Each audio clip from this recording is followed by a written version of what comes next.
So far, in 8 years, Pope Francis has written 3 encyclicals, but 5 apostolic exhortations. He's rather short on encyclicals, but the latest apostolic exhortation, that's a teaching from the Pope which aims to encourage a particular virtue, and is often linked to social teaching rather than moral teaching or teaching about faith. This is an encyclical to commemorate the feast of St. Francis of Assisi on the 4th of October. That's yesterday, and it follows his other two encyclicals, Laudo Si and Fratelli Tutti, both also taken from the writings of St. Francis, and this is a vision focusing on global health, our war on nature, our failure to address the human roots and ecological crisis that we are ignoring. Laudate Deum means praise God, and again, it's like the words of St. Francis of Assisi. Praise God for all things. He begins by saying, praise God, when human beings claim to take God's place, they become his own worst enemies, or their own worst enemies. So power for power's sake, we damage ourselves and the planet. We have a common home and a common goal, and we are destroying it. We need a new definition of progress rooted in integral ecology, recognizing that everything is connected and hearing what he says, the cry of the earth and the cry of the poor. And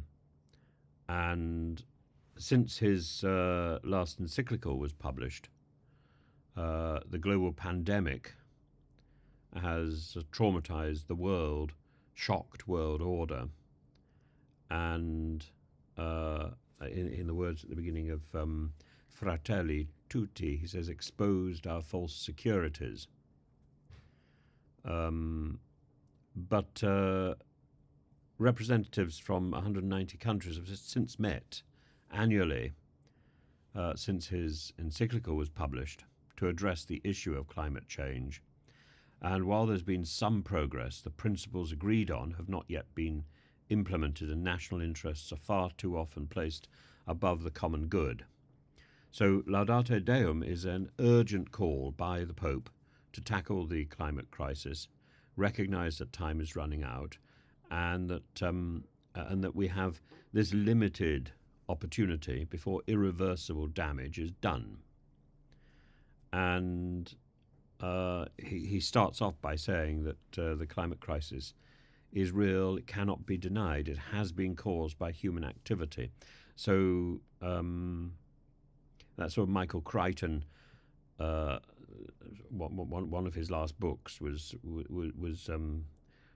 a claim that the climate crisis was not human in origin. Of course, it's human in origin, and not every increase in power, says the Pope, represents progress for humanity. He says that the economic powers are not necessarily interested in solving the problem because they want the greatest profit at the minimum cost. We all have a role to play, pressurizing the sources of power, demanding change, and in the we have an opportunity to get involved. And COP28, the next round of talks on climate change, needs, he says, to be a historic event with binding forms of energy transition for the sake of the future of our families. We must take action. But at the same time, he says that we must have hope. And a lack of hope would expose humanity, especially the poorest, to the worst impacts of climate change. The world in which we live, he says, is collapsing and may be near breaking point. we need to do something about it. And Catholics, under his immediate control, should recognize that all creation sings from the same hymn sheet. The world sings of an infinite love. How can we fail to care for it? We must not shy away from reality. We must accompany this pilgrimage of reconciliation with the world that is our home and help it to become more beautiful. We have a role to play. And particularly when you're looking at the story of St. Francis, he had companions along the way, animals, flowers, nature. Everything is connected. No one is saved alone. No one is alone. We are all part of a whole. We are all connected to the source. And I think it's important to remember that. I think it's also important. One of the great achievements was St. Francis was during the Crusades talking to the Ottoman Emperor, talking to the Sultan, talking to the person leading the Crusades, and extraordinary. Francis of Assisi, back in the early part of the Middle Ages, was prepared, was able to see something that many people today still cannot see, that faith is interconnected, that faith or no faith is interconnected because we are interconnected. And we share a common humanity and a common world.